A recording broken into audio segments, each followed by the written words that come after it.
धम्मं शरणं गच्छामि संघं शरणं गच्छामि बुद्धं शरणं गच्छामि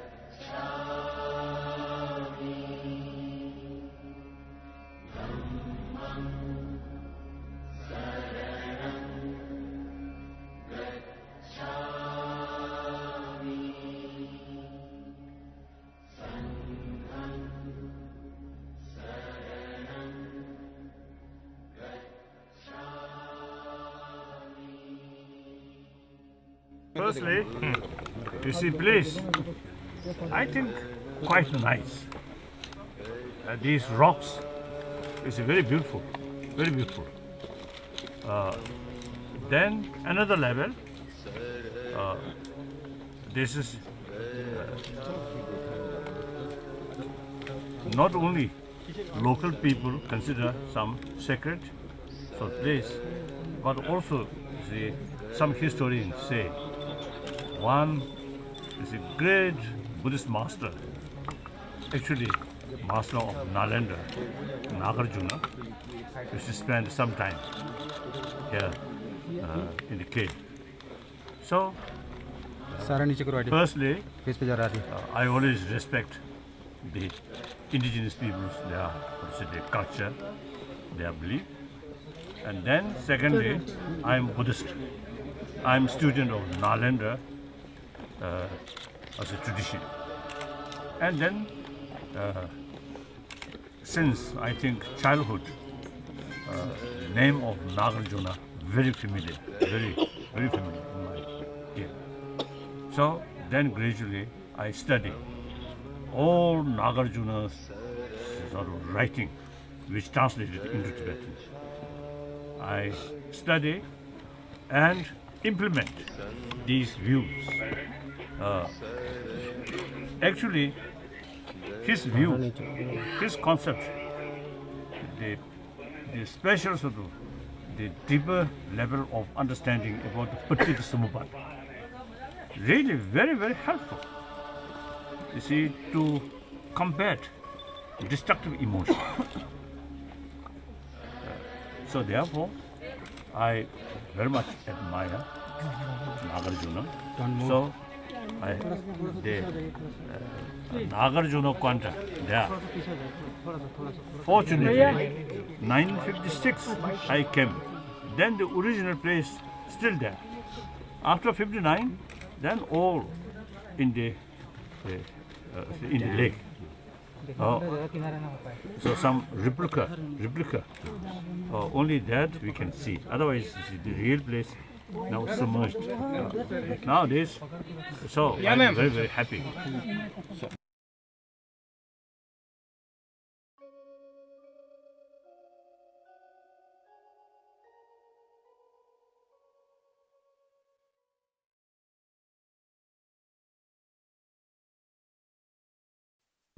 Kiranzo di Nashin di Turushujibe, the Mirab Chadiore. तो आप लोग जो यहाँ पर बैठे हैं या आप लोग जो यहाँ आसपास हैं 21वीं शताब्दी के लोग हैं. ने Mirab di Turushujibe, the Mirab Chadiore. और मैं अपना जहाँ तक मैं अपनी बात कहूँ तो मैं 20वीं शताब्दी का व्यक्ति हूँ. Nganzu Turushujibe do Samush Tambayina. Turushujibe Nalia, J. Rine so cherry, the negatone, where that me, the Namjuk, Kandaji Rine Romango, Chikta, Yadachin, and the other subject technology. Tuesday, the Shuji Yadachin, me, the Gange Manguchi, Seachi. That's all, or the me Gange Seachi, the Chig Milia. 지금 그게 당연 anyway 군용 투뉴메베 다 지금 여자 배주자리도 지 좋은데 레디는 저도 첩지 된저기 투시에 야제치부터 돼 멍구지 미세 착조치야 강리야 다 배주친도와 और 20वीं शताब्दी में अगर हम देखें तो विज्ञान ने तकनीकी इत्यादि क्षेत्र में बहुत सारा विकास हुआ। जहाँ तक हम देखें कि ज़्यादा भौतिक दुनिया का बहुत ज़्यादा विकास हुआ और ये विकास लोगों की परेशानियों को अर्थात उनकी जो दिक्कतें हैं उनको कम करने के लिए, उनको ख़त्म करने के लिए प्रयास किया गया, उनके लिए उन्नति हुई। 다 지리네 멍주스야디 미 루규나라페 나네 여드르지레 레디네 추제 야게 친세 또시 동야게다 누가 시우슈셔르시베 인주산에 들은 시베 난게 멍주 뒤에 되겠다 미멍고 시우지야 다 간다 동했어야 하래 루규 마저 러베이나 들은 시베 나라 멍주 타네 미세버디 미사야 니게 식도가 200 millions तो जहाँ तक हम युद्ध की बात करें तो युद्ध तो मानव इतिहास में बहुत पहले से होता आ रहा है, लेकिन 20वीं शताब्दी में अगर नज़र डालें तो इस प्रकार के जो युद्ध बहुत सारे हुए, इसकी वजह हथियारों की बहुत सारी जो उन्नति हुई इसकी वजह भी रही। और देखा जाए कि 20वीं शताब्दी में लगभग 20 लाख से ज़्यादा लोगों की हत्याएं हुई अर्थात उनकी जान गई। 자상가 들은 수서지버디 패저다 세외 투럽 럽투야지레 century of violence अतः अगर हम देखें तो इस शताब्दी को एक अहिंसा भरी शताब्दी कह सकते हैं। 다 들은 이슈에 나와서 차와 시우직이다 종대버디기 애는 전부니 끼를 치냐 알베슬라나 치냐 말이야 तो 20वीं शताब्दी में इतने ज़्यादा अत्याचार हुए, इतनी ज़्यादा हिंसा हुई, तो उसके जो परिणाम को देखें तो जहाँ तक कि खुशी अर्थात जहाँ तक प्रसन्नता की बात देखें तो 20वीं शताब्दी में ज़्यादा देखने को नहीं मिलती है। 다들 들은 저 집에 딱 고대 베란다다 유럽 가다 이 점링이 서구 칸가샬리아 더둥 차와 멍주 시우치도와 तो अभी भी अगर हम देखें कि हम लोग 21वीं शताब्दी की शुरुआत में हैं, फिर भी बहुत सारे देश हैं जहाँ पर कि अहिंसा अर्थात अत्याचार, हत्या इत्यादि देखने को मिलती हैं, हिंसा देखने को मिलती है। 자사가 딘데 인도산에 딘데게 안당한서 즉 들은 수 저시 샤는다 딘데지다 뒤주 데리 더둥 차와시라 제대하디 들은 이슈에 난게 박자래 तो 가다 강에 가이네 세외도네 아주 배 세토그리 스페스 쟤네다 간다 배 use force तो अगर हम इस 21वीं शताब्दी में देखें जो अत्याचार है, जो हिंसा है, वो पिछली 21वीं शताब्दी में जो शुरुआत हो चुकी थी उसकी एक प्रकार की उसके एक प्रकार के लक्षण हैं अर्थात वहीं से चली आ रही है। और हम आज इस युग में मेहनत करके परिश्रम करके इस प्रकार की हिंसा को नष्ट कर सकते हैं। 자 딘데 인도산에 다 들은 수 저시버디 아주 멍주 매배 들을지 소수나 종 아주 3년을 요단 거래샤 अगर हम 21वीं शताब्दी में को चाहते हैं कि ये युद्ध रहित हो, इस शताब्दी में युद्ध न हो, तो हमें अपने मन में अर्थात अपनी सोच विचार में परिवर्तन करने की आवश्यकता है। 나리는 미 3년을 직북에 간다르던데 즉 섬주 미투버던데 용배 거돌이야 다 네베 또슈부터네 다들 큰저스파 세고이나 삼버지 미삼 들리고로다 당 아주 삼루디 요단 데레기 지금 삼루 미투버 지금 소소소다 가서를 비게 다바 미투버던데 용배 거돌이야 다 디세야데 다 포스 비주 체니 세트야 메테버지 임베 인도산에 땅 아주 지금 미투버딘데 용도산에 미투버 강에 차베 그돌을 인지민지 젊은체네 깨시잖아요. 강에도 세트야지. 다 대상 당을. 근데 인도 들은 수 저지버티 남중에 디스되게. 디 Central of dialogue. दिनेश क्वारेस तो जैसा कि पहले लोगों का ऐसा सोच हुआ करता था, जब कोई परेशानी उत्पन्न होती थी, जब कोई युद्ध इत्यादि होते थे, तो उसका बदला उस युद्ध के द्वारा अर्थात उनके प्रति एक कठिन रवैया अपना करके अपनी जो शांति है अर्थात जो हम सत्ता को प्राप्त करना चाहते थे तो उस प्रकार से करते थे। लेकिन 21वीं शताब्दी में हमें सोचने की आवश्यकता है, समझने की आवश्यकता है कि बिना लड़ाई किए, बिना झगड़ा किए, बिना ताकत का उपयोग किए ही हम किस प्रकार से आज 21वीं शताब्दी को सुंदर बना सकते हैं, इसकी सोचने की आवश्यकता है।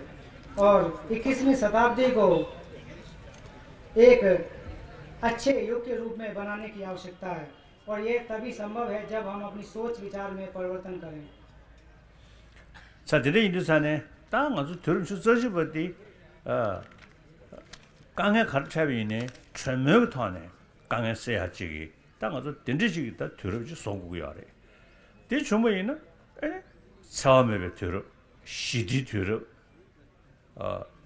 지금도 땐데 용토야래. 시디스는 명람점니 남네 사야서지 야마래.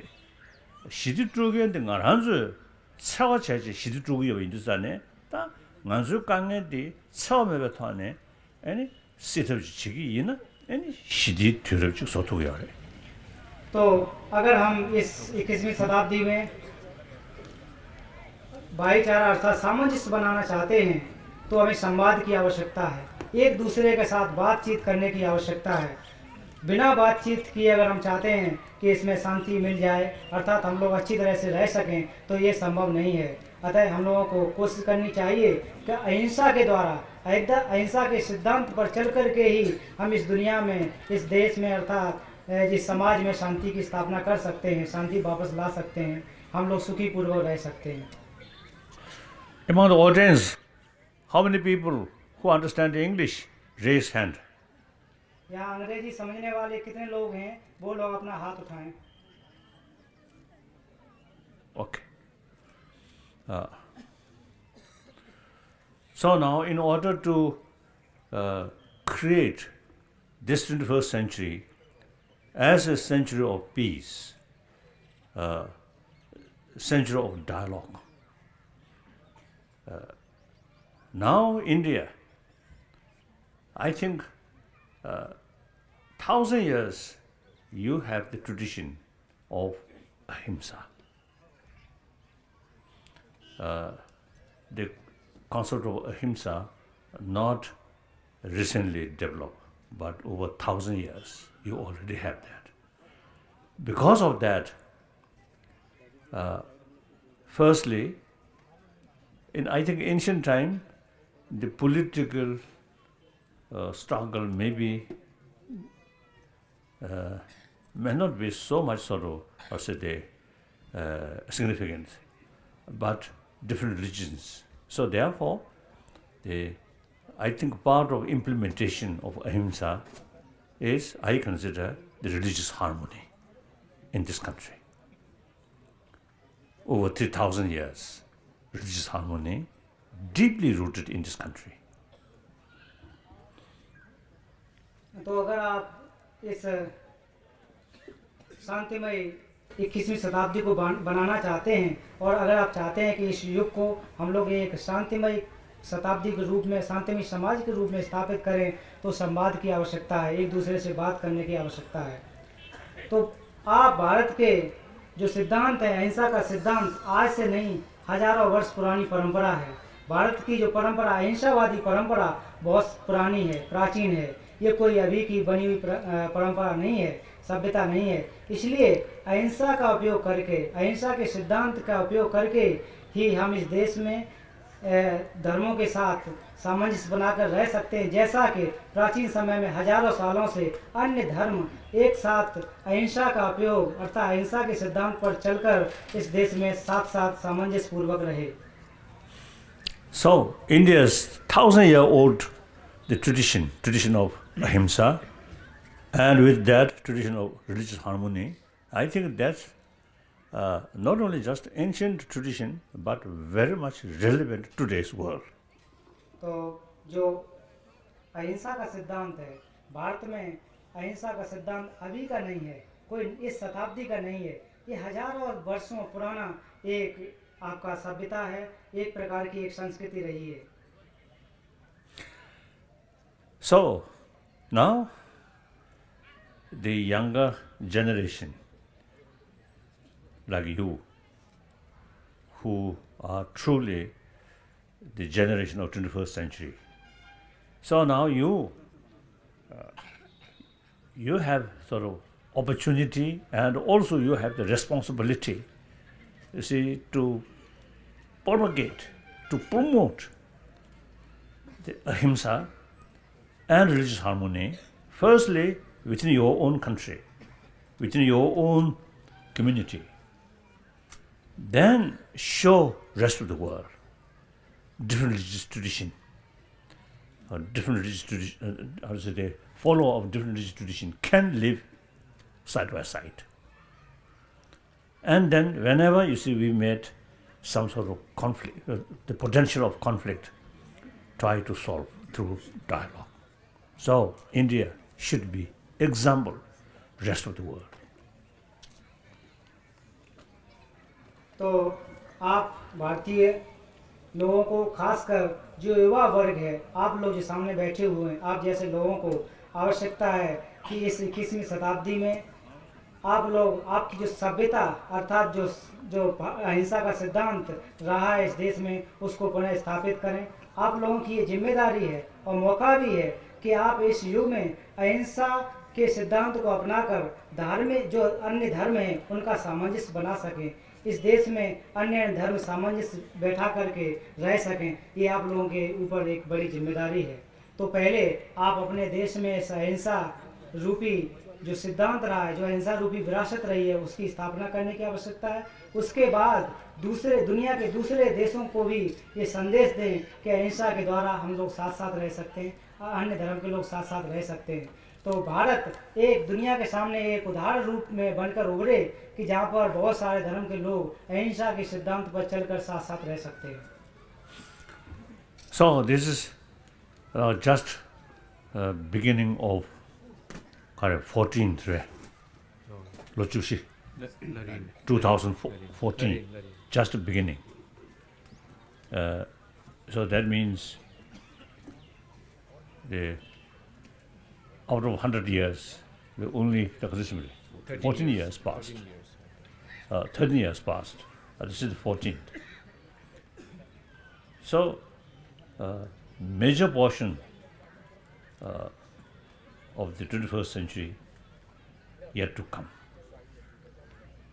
So, past, just memory.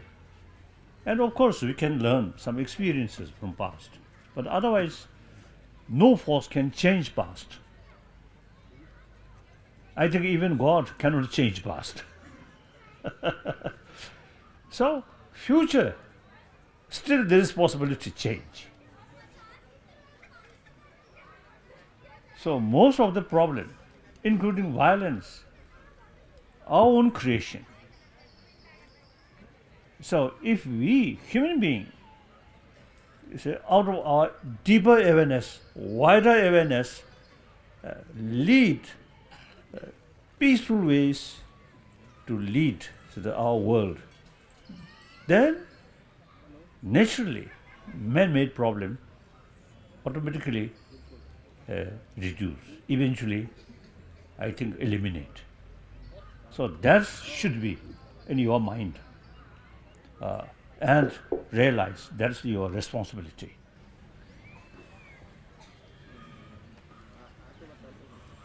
तो अभी इस समय 21वीं शताब्दी की शुरुआत है, अर्थात अभी केवल 13 वर्ष गुजरे हैं 21वीं शताब्दी के, और अभी 21वीं शताब्दी का बड़ा भाग अर्थात ज़्यादा समय आने वाला है, अभी हम शुरुआत में ही हैं.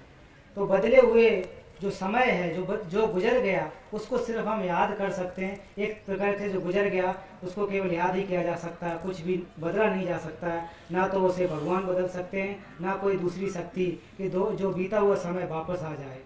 हम लोग आप लोग इस भविष्य को जरूर बदल सकते हैं, आने वाले समय को बदल सकते हैं। तो आने वाले समय में जितनी प्रकार की समस्याएं हैं, अहिंसा और हिंसा इत्यादि जो चीज़ें इस दुनिया में हैं, उनको आप लोग बदल सकते हैं, उनको ख़त्म कर सकते हैं।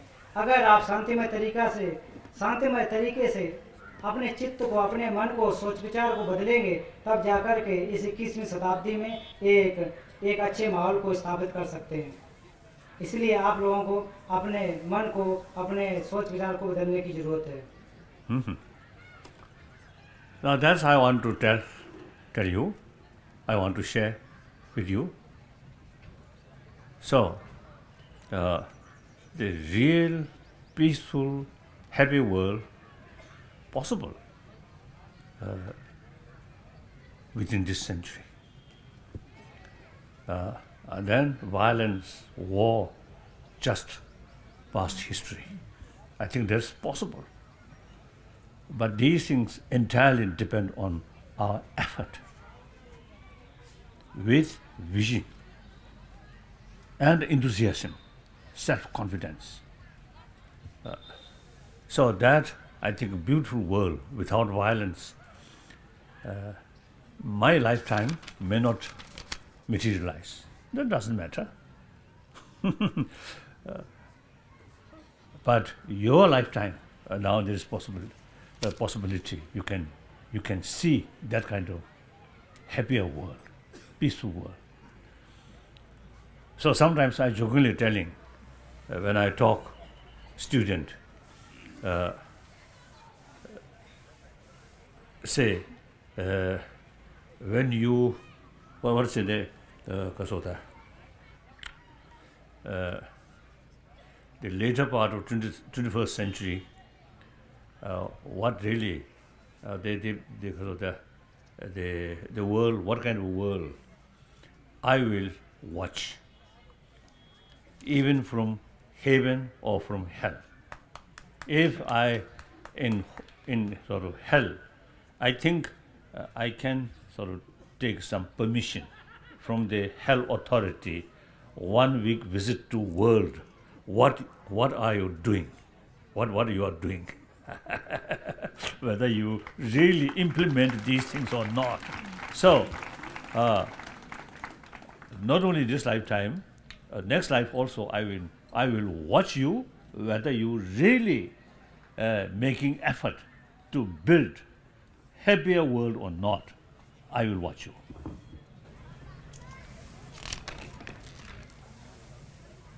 तो खासकर मैं आपसे ये कहना चाहता हूँ कि अगर वास्तविक आप इस दुनिया को शांतिमय रूप में देखना चाहते हैं, अर्थात एक शांतिमय दुनिया को अगर देखना चाहते हैं, 21वीं शताब्दी को आप चाहते हैं कि एक शांतिमय शताब्दी हो, तो आप लोगों को मेहनत करने की आवश्यकता है, आप लोगों को आत्मविश्वास की आवश्यकता है। जो बीता हुआ समय है, जो बीते हुए युग है, वो तो चले गए, उनके पीछे जाने की आवश्यकता नहीं है। तो इस दुनिया को हम पुनः एक शांतिमय दुनिया बना सकते हैं, ये हमारे हाथों में है। तो मेरे जीवन की जो समय था या मेरे जीवन की जो दुनिया थी वो तो चली गई, अब आपके जीवन की दुनिया है, अर्थात आप लोगों का समय है। तो आप लोग, तो मैं मजाक में अक्सर ये कहता हूँ कि 21वीं शताब्दी का जो अंतिम दौर होगा, 21वीं शताब्दी के लास्ट का जो समय होगा, मैं उसको देखूंगा कि आप लोग अभी के युग के लोग किस प्रकार से इस 21वीं शताब्दी को रखे हुए हैं। चाहे मैं भले ही नर्क में क्यों ना हूँ, तो नर्क से 1 हफ्ते की छुट्टी लेकर के यहाँ पर अनुमति लेकर के आऊँगा इस युग में, आप लोगों का समय देखने आऊँगा कि आप लोगों ने किस प्रकार की तरक्की की, ये अर्थात आपने इस युग को किस प्रकार से बनाया। So, thank you. Now I would like to take 4 questions from here. 1, 2, 3, 4. In today's world, when you say each of us is free to practice these individual values that you want to inculcate, who decides what dharma is? Kharsa. 그 장관은 제가 송야 그 value 된소 아니 직수도 당기 지통마친 제시에 수익이 되다 제가 당진다고 지겐다고 수치. Actually,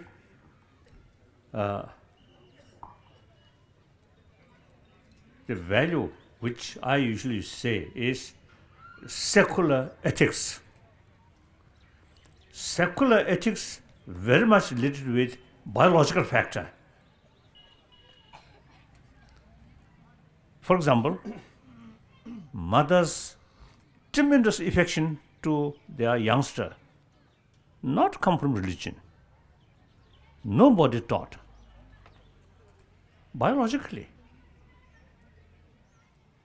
And you see, mother, not only we human being, but animals, birds, all these biological factors.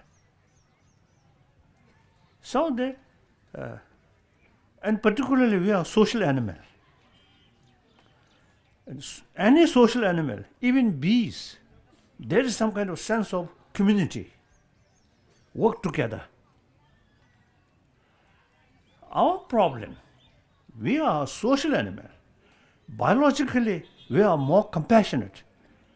But you see, sometimes we use our intelligence wrong way due to destructive emotion. So simply realize this destructive emotion not only create a problem in the society or in the family, but also the destructive emotion, very, very bad for our own health. That's now scientists say. The constant fear, anger, hatred, actually eating our immune system. So these things, you see, we do not need any sort of preacher. Simply use our intelligence, analyze. So that's my view. So use our common sense, common experience, then scientific findings. Then we will develop conviction. Warm-heartedness is the ultimate source of happy life. Clear? If these things, secular ethics, come from religion, then sometimes we need preacher. And preacher also difficult. Sometimes, you see, with some sort of yellow robe, but here, not much differences. So that's why you see many religious people, corrupted people, even among the religious leaders, there are corrupted people. So religion, just lip service.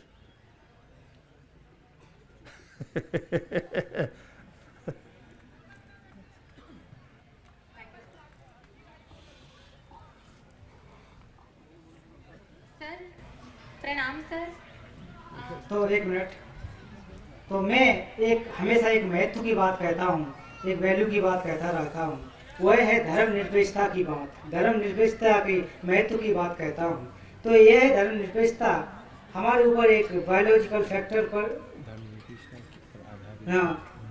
धर्मनिरपेक्षता के आधार पर जो मूल्य हैं उनकी मैं बातों को कहता हूँ, उनकी महत्वता को हमेशा कहता हूँ। तो इस प्रकार की जो महत्वता है हमारे शरीर पर भी बहुत ज़्यादा प्रभाव डालती है। जैसे एक उदाहरण के रूप में देखिए कि हमारी जो माँ का जो प्यार है वो स्वतः होता है, कोई नहीं कहता कि अपने बच्चे के प्रति आप प्यार दिखाएं इत्यादि की बातें। तो उसी प्रकार से हम जानवरों में भी देखें, चिड़ियों में देखें, पशु पक्षियों में देखें, यहाँ तक कि जो मधुमक्खियाँ हैं उनमें भी देखें कि किस प्रकार से एक दूसरे के साथ जो प्यार की या सामंजस्य की भावना देखने को मिलती है। तो हम लोग कभी कभी गलत भावनाओं की वजह से, हमारे अंदर गलत विचारों की वजह से गलत कर बैठते हैं। तो ये इस प्रकार की जो गलत भावनाएं हैं वो समाज के लिए भी और खुद के लिए भी, यहाँ तक कि अपने शरीर के लिए भी हानिकारक होती हैं। वैज्ञानिक लोग भी इस बात को मानते हैं कि अगर हमारे अंदर गलत भावना उत्पन्न होंगी, बुरे विचार उत्पन्न होंगे, तो हमारा जो शरीर की क्षमता है, हमारे शरीर की जो शक्ति है वो नष्ट होगी, अर्थात हमारे शरीर को नुकसान पहुँचेगा। तो हमें अपने जो प्रज्ञा है, ज्ञान है, उसका उपयोग करना चाहिए, अपने अनुभव का उपयोग करना चाहिए और दूसरों के साथ प्रेम करना सीखना चाहिए। अगर हम धर्मनिरपेक्षता के मूल्यों की बात करते हैं, अगर धर्म के आधार पर करें तो फिर हमें धार्मिक व्यक्तियों की आवश्यकता होती है, धर्म सिखाने वाले व्यक्तियों की आवश्यकता होती है। तो अतः आप लोगों को पहचानना चाहिए कि हर व्यक्ति चाहे पीले वस्त्र पहने हो या फिर एक धार्मिक व्यक्ति की भूषा में हो, वेशभूषा में हो, धार्मिक व्यक्ति नहीं हो सकता। इसलिए आपको जानने की आवश्यकता है। कुछ धार्मिक व्यक्ति भी भ्रष्ट भी हो सकते हैं, इस समाज में आपने देखने को मिल सकते हैं। इसलिए धार्मिक बनने के लिए अर्थात धार्मिक व्यक्ति को ढूंढने के लिए आपको अपनी प्रज्ञा ज्ञान का उपयोग करना चाहिए। प्रणाम सर, मैं आपसे यह पूछना चाहूँगी सर कि हमको आपके बारे में कुछ ज़्यादा जानकारी नहीं है, तो आप पहले अपना परिचय बताते हुए हमें यह बताइए कि आप इतने बड़े पुरस्कार से पुरस्कृत हुए हैं, तो क्या आपने यह सोचा था कि आपको यह पुरस्कार प्राप्त होगा या आपने यह लक्ष्य बनाया था कि आपको इस पुरस्कार से पुरस्कृत किया जाएगा? और क्या मतलब इसकी शुरुआत आपने कैसे की? क्योंकि कोई भी बड़ी चीज़ की शुरुआत एक कदम से होती, तो कृपया आप हमें उससे अवगत कराइए ताकि हम भी आप जैसे ऊंचाइयों को प्राप्त करें। Konstitutionen de shirayat gymes chezan konstitution ngojushi na che ndi da nimdolia yangulum chen di dan ka chedu da sengdu da sengda da de shoju da sheyores chezan digas shedu galia tomani ne de sengda ji ni toguri gone tobiye da lia dirishna yena ni ji 공부시 유나면은 디지기 근데 이베나 내다도 디멤버이네 안지기 디터벌 때네 안지기 가르 중요나 그냥 그런저 이네 뭔가를 지기되게 내다도 터비엘이야 아니 지기야 베주치에 키와용도스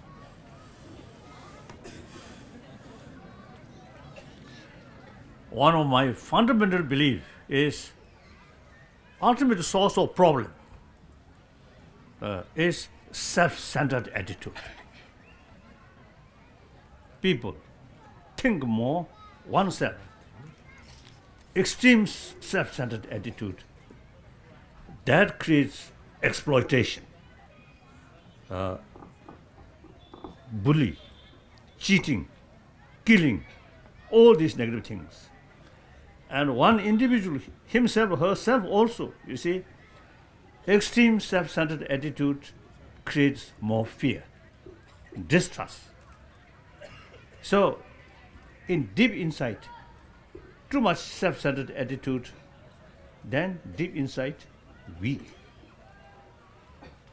Other hand, genuine sense of concern of others' well-being, deep inside, self-confidence, inner strength.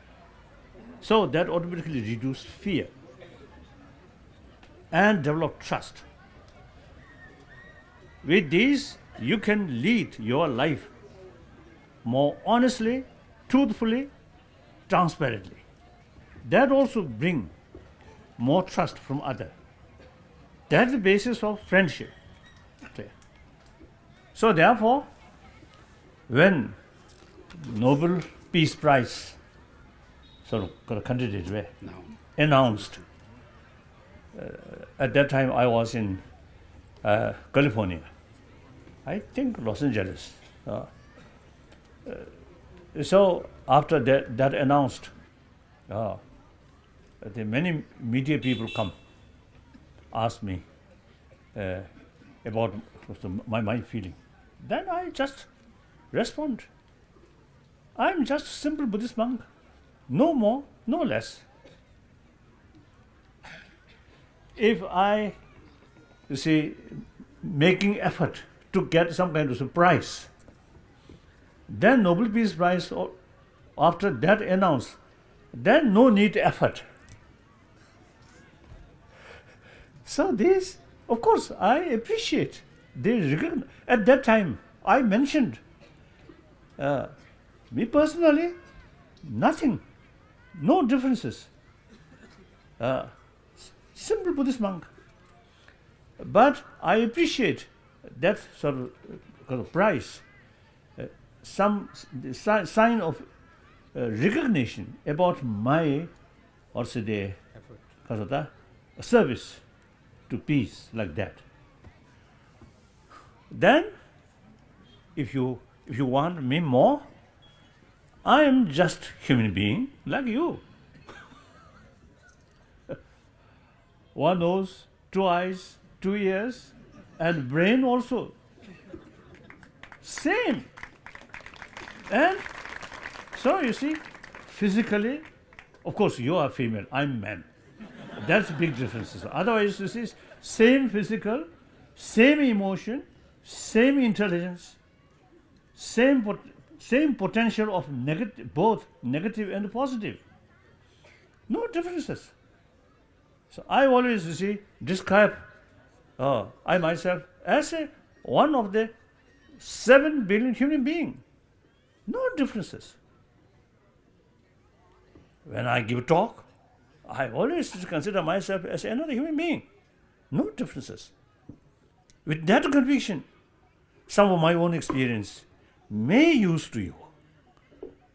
If I am something very special person, some people say reincarnation of compassionate,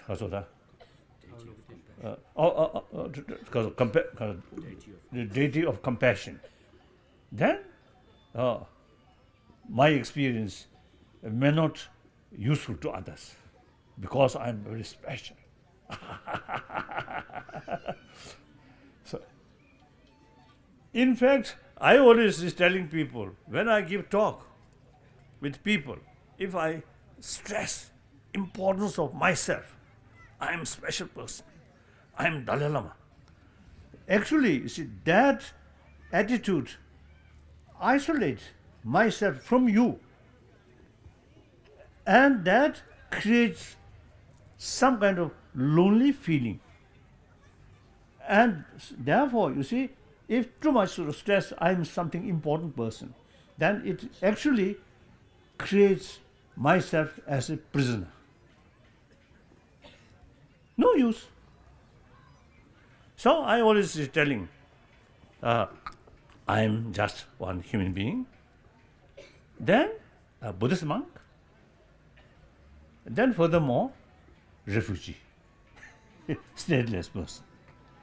However, I am longest guest of Indian government.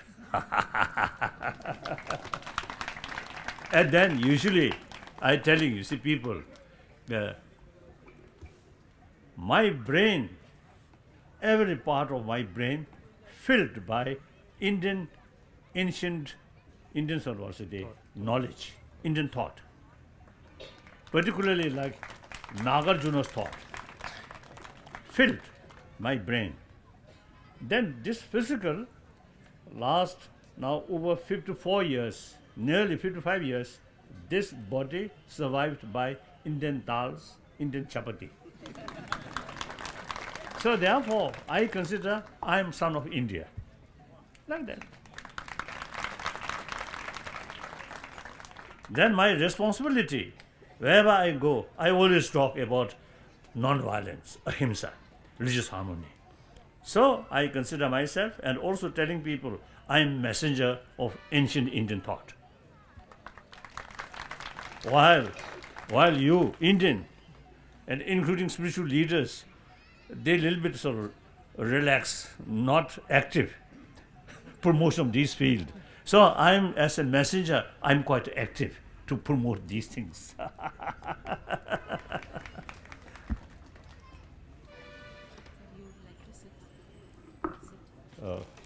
Okay.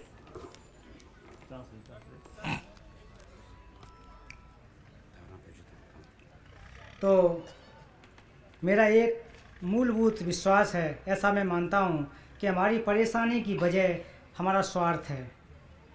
तो ये हमें स्वार्थ की वजह से हम परेशान होते हैं, हमें दुख देता है। दूसरों स्वार्थ की वजह से हम दूसरों को धोखा देते हैं, दूसरे को ठगते हैं, और स्वार्थ ज़्यादा हो जाता है उस समय हम ज़्यादा से ज़्यादा तनाव में रहते हैं, परेशान रहते हैं। अगर हम ज़्यादा स्वार्थी होंगे तो ज़्यादा से ज़्यादा हमारे अंदर परेशानी होंगे, हम ज़्यादा दुखी होंगे। अगर हम दूसरों के बारे में सोचेंगे, दूसरों के हित के बारे में सोचेंगे, तो हमारे अंदर आत्मविश्वास बढ़ेगा, हमारे अंदर खुशी उत्पन्न होगी, हमारा जीवन सफल बनेगा, हमारा जीवन सुदृढ़ बन सकता है। अगर हम स्वार्थी नहीं होंगे, दूसरों के बारे में सोचेंगे, तो हमारे पास ज़्यादा से ज़्यादा दोस्त हो सकते हैं, हमारे ज़्यादा दोस्त होंगे। जब मुझे नोबेल पुरस्कार देने की घोषणा हुई, उस समय मैं कैलिफोर्निया में था। पत्रकारों ने मुझसे पूछा कि आपकी इस घोषणा के बाद आपकी भावनाएं किस प्रकार की हैं, आप क्या सोचते हैं। तो मैंने उनसे कहा कि मैं एक सामान्य भिक्षु हूँ, एक सामान्य बौद्ध भिक्षु हूँ। अगर मेरी चाहत होती कि जो नोबेल पुरस्कार है उसे प्राप्त करने की मेरी चाहत होती या मेरा उद्देश्य होता, तो उसी दिन मेरा जो दुनिया के लिए शांति का संदेश देने का एक संकल्प था उसी दिन ख़त्म हो चुका होता। Wait, yeah. When I reached Delhi after the announcement of the Nobel Peace Prize, then you asked me at the airport about what do you do about money. You asked me that. So as soon as you see, I heard some sort of money. So I already made some portion to Khalsa Jyoti, Baba Amdi's place. Then also you see some other. Then remaining, I would like to set up one foundation. So I remember you see your face, you waiting me at the sort of what's the VIP room. that you put that question.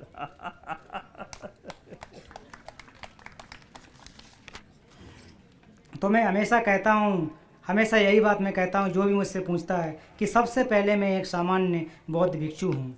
ये पुरस्कार शांति के क्षेत्र में मुझे दिया गया, तो लोगों ने पहचाना, मेरे योगदान को पहचाना, मेरे शांति के योगदान को पहचाना, और ये पुरस्कार इस बात को दर्शाता है कि मैंने शांति के क्षेत्र में कितना योगदान दिया। मैं भी आपके तरह आपके जैसा हूँ, सामान्य व्यक्ति हूँ, जैसा कि ये बहन पूछ रही है, उसके जैसा सामान्य व्यक्ति हूँ। मेरे भी 2 हाथ, 2 आँखें, कान इत्यादि हैं, लेकिन अंतर ये है कि आप स्त्री हैं, मैं पुरुष हूँ। केवल इस हिसाब से दोनों में अंतर है। तो इस संसार में, इस दुनिया में लगभग 7 अरब के आसपास लोग रहते हैं, 7 अरब लोगों की जनसंख्या है। तो उन 7 अरब लोगों में भी एक सामान्य व्यक्ति हूँ। कुछ लोग मुझे खास मानते हैं, अविलोकितेश्वर इत्यादि मुझे मानते हैं। तो मेरा आपके प्रति ज़्यादा महत्व तो नहीं है, अर्थात आप जिस प्रकार से सोचें, मैं नहीं सोचता हूँ कि मैं बहुत ज़्यादा महत्वपूर्ण व्यक्ति हूँ। अगर मैं घमंड करूँ, अपने आप को महत्व दूँ, अपने आप को बहुत ज़्यादा उच्च व्यक्ति मानूँ, तो ये शायद मेरा विचार अलग होगा, ये मेरा गलत विचार हो सकता है।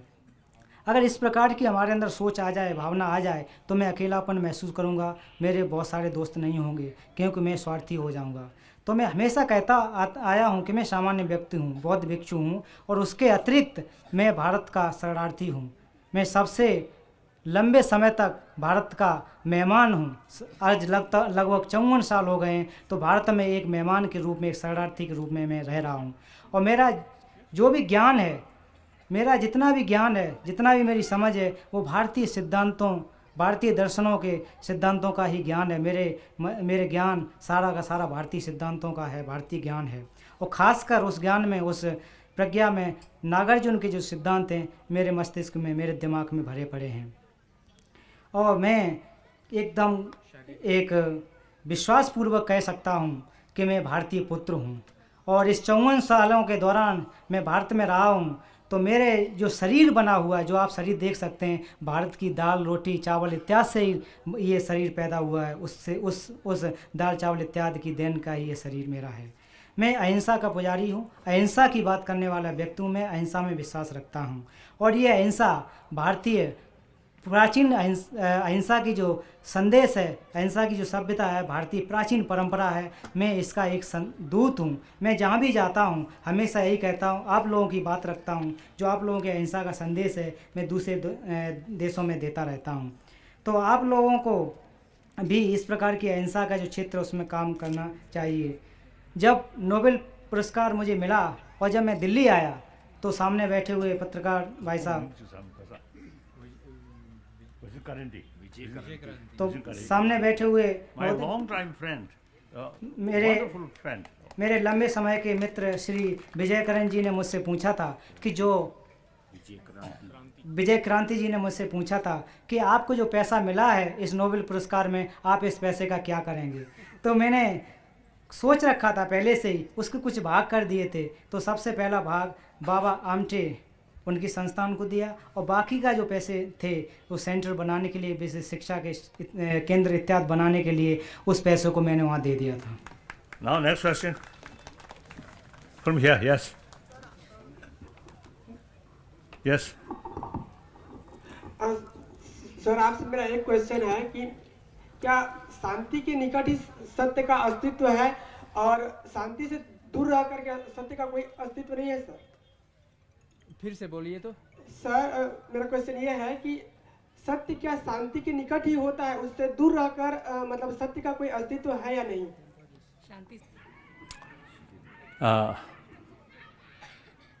Actually, violence and non-violence, the real demarcation between these two are not depend on action, but depend on motivation. Sincere, compassionate motivation. Sometimes your action may be a little bit rough or harsh, but essentially non-violence. Out of the selfish motivation, cheating other people, want to cheat other people, exploit other people, use a nice word, smile, or even some gift. Action looks non-violence, but because the motivation try to exploit other, so there's violence. So on that level, you can say non-violence always related with, or peace related with sincere motivation or truth. But then conventionally, for example, Second World War protected Western democracy, and Korean War protected South Korea's freedom. Now much prosperity nation. Look, North Korea, difficult country. So these two immense violence, you can say some benefit, but then we can't sort of say, oh, these wars is some meaningful, some positive result, so violence should be all right. That's totally wrong. Now circumstances or reality is much different, and even during the mid part of 20th century, situation still something different than today. Today, firstly, our population, at that time I think around 6 billion, now 7 billions. Still, within this century, human population will reach 10 billions. And then, still, even within 7 billion, huge gap rich to poor.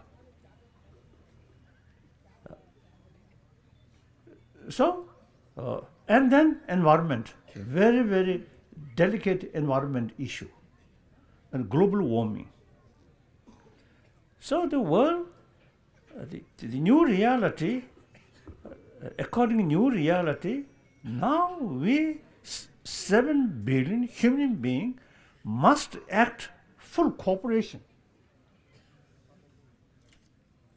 So you see, destroy others is actually destroy yourself. Whole world should consider part of me, part of us. The 1,000-year-old concept, we and they, and on that basis, the concept of war come. Now today's reality, the concept of we and they no longer relevant. We must consider entire 7 billion human beings are part of me, part of we. So violence now no room. So eventually this century eventually, within this century, we should think, we should have vision, the demilitarized world. So that's my view. And this one, she decided to rub soon, then rub this one. Now one last question from there, from this group. जहाँ तक हिंसा और अहिंसा की बात की जाए तो वो हमारे जो वास्तविक उनके अंदर अगर देखा जाए, अंतर देखा जाए, तो हमारे कार्यों के आधार पर ही नहीं, उद्देश्य के आधार पर भी निर्भर करता है। कभी कभी आपका कार्य क्रूरतापूर्वक होता है, उसका उद्देश्य गलत होता है, लेकिन फिर भी आप चेहरे का जो दिखावा, मुस्कुरा, जो आपके चेहरे पर मुस्कान, किसी को देने इत्यादि का आपका हाव भाव तो इस तरह से होते हैं, लेकिन उसके जो पीछे आपका विचार बुरा होता है। तो मैं उदाहरण के रूप में अगर देखो, द्वितीय युद्ध हो, चाहे उत्तर कोरिया और दक्षिण कोरिया के बीच का युद्ध हो, तो उसमें ऐसा तो लगता है कि दक्षिण कोरिया को फ़ायदा हुआ, लेकिन अगर हकीकत उसकी देखा जाए, उसका सार देखा जाए, तो नॉर्थ कोरिया को कितना ज़्यादा नुकसान पहुंचा। तो हमेशा जो अहिंसा है हमेशा कष्टदायी होती है, इसलिए सत्य कभी, ये जो है सत्य के विपरीत होता है, उसे हमें जानने की कोशिश करनी चाहिए। आज की 21वीं शताब्दी में आप और हम सब लोगों के पास बहुत सारी समस्याएं हैं। आज लगभग विश्व की संख्या 7 अरब के ऊपर पहुंच गई है और आगे आने वाले समय में ये 10 अरब इत्यादि भी पार करेगी। तो जिस प्रकार से ये आबादी बढ़ती जा रही है और उसका बड़ा भाग गरीब होता जा रहा है, पर्यावरण नष्ट होता जा रहा है, हम सभी 7 अरब या इससे ज़्यादा जो जनसंख्या है, एक दूसरों के साथ पूर्ण सहयोग से काम करने की आवश्यकता है, एक दूसरे के साथ चलने की आवश्यकता है। आज हम सबको एक समझने की ज़रूरत है, मैं और वह का अंतर करने की आवश्यकता नहीं है कि मैं ये हूँ और वो है, एक दूसरे को समझने की आवश्यकता है। तो साथ साथ आकर काम करने की ज़रूरत है। अगर हम साथ साथ आकर के काम करेंगे, एक दूसरे का साथ सामंजस्य बैठाएंगे, तो इस दुनिया से जो हिंसा का आज जो परेशानी है, जो अत्याचार है, वो नष्ट हो सकता है। Now last question from this group. Last question now. Sorry, no time. Only here. Good afternoon, sir. I would like to ask question to you that I am a student. What is the you of a student life? Kasa.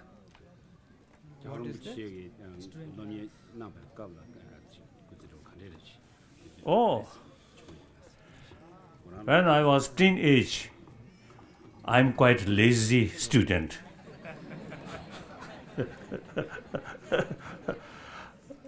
No interest about study. Only interest is play, go here and there. I think we are same.